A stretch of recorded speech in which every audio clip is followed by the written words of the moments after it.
பேரிச்சம்பழமே இனிமே எனக்கு பிடிக்காது, சாப்பிட மாட்டான்னு சொல்லவே மாட்டீங்கங்க. நிஜமா தான்.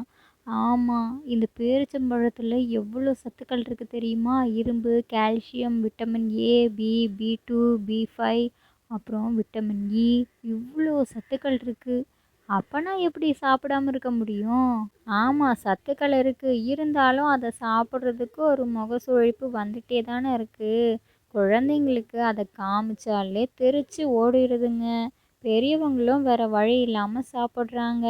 இதுக்கு ஒரு முடிவு வேணும்ல. அப்போ என்ன பண்ணலான்னா, பாதாம், முந்திரி, உலர் திராட்சை இருக்குல்ல, அதெல்லாமே பொடி பொடியா கட் பண்ணி எடுத்துக்கலாம். அது கூட இந்த பேரிச்சம்பழத்தோட அளவு தான் அதிகமா இருக்கணும். அதையும் நல்லா விதை இல்லாம குட்டி குட்டியா நறுக்கி எடுத்துட்டு, அத கொஞ்சம் தேன் ஊத்தி நல்லா மிக்ஸ் பண்ணி அத லட்டுவா செஞ்சு சாப்பிட்டோன்னு வச்சுக்கோங்களேன், அவ்வளோ டேஸ்ட்டா இருக்கும். இத சாப்பிட்றதுக்கு யாருமே வேண்டான்னு சொல்ல மாட்டாங்க. எப்ப பார்த்தாலும் டென்ஷன் ஆகி எதையாவது யோசிச்சு மன அழுத்தமா இருக்குதா, அத குறைச்சிடும். அப்புறம் தசையோட வளர்ச்சிய அதிகரிக்கும். உடல் வலிமையா இருக்கும். நமக்கு எனர்ஜி அதிகமா தரும். செரிமான மண்டலத்த மேம்படுத்துமா, இதயத்துக்கு ரொம்ப நல்லதாம். நீங்க யாராச்சும் பேரிச்சம்பழ மரத்த பார்த்துருக்கிறீங்களான்னு சொல்லுங்க. இதெல்லாம் வளர்க்கறது சாதாரண விஷயமே கிடையாதாம். அதுக்கு மிதமான வெப்பமண்டல காலநிலை வேணுமா. அப்போதான் நமக்கு அதில் நிறையா லாபம் கிடைக்குமா.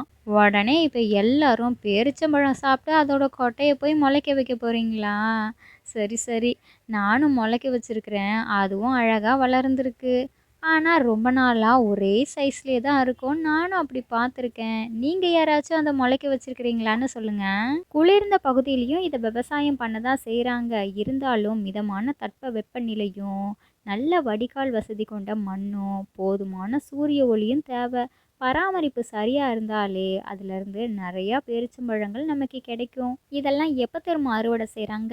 இலையுதிர் காலம், அப்படி இல்லைன்னா இலையுதிர் காலத்தோட நடுப்பகுதி, அதாவது செப்டம்பர் மாதத்துக்கு பின்பகுதி நவம்பர் வரைக்கும் இதை அறுவடை செய்யலாமா.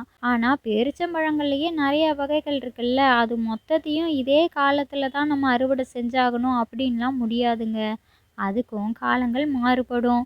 இலையுதிர் காலத்துக்கு பின்பகுதி வரை, இல்லாட்டி உறைபனி காலம் ஏற்படும்ல, அது வரைக்கும் கூட நீடிக்குமா. இந்த பேரிச்சம்பழங்கள் எல்லாம் ஆயிரக்கணக்கான வருஷங்களுக்கு முந்தையது.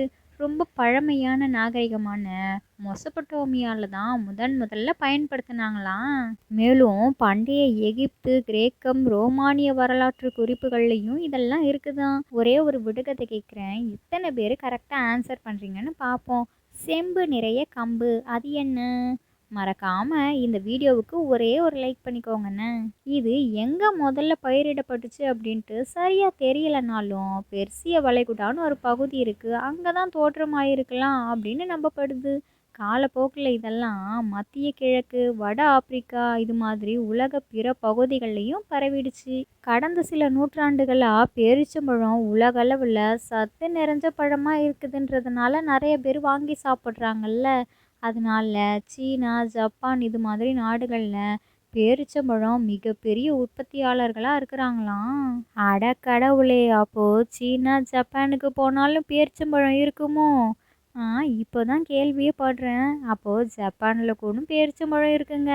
நீ எங்கே போனாலும் நான் உன் பின்னாடியே பின்தொடர்ந்து துரத்திட்டே வருவேன்னு பேரிச்சம்பழங்கள் எல்லாம் வந்துட்டே இருக்குல்ல. மத்திய கிழக்கு நாடுகளான அரேபியா, சவுதி போன்ற பாலைவன பகுதிகளில் முதலில் தோன்றியதாக கருதப்படுது.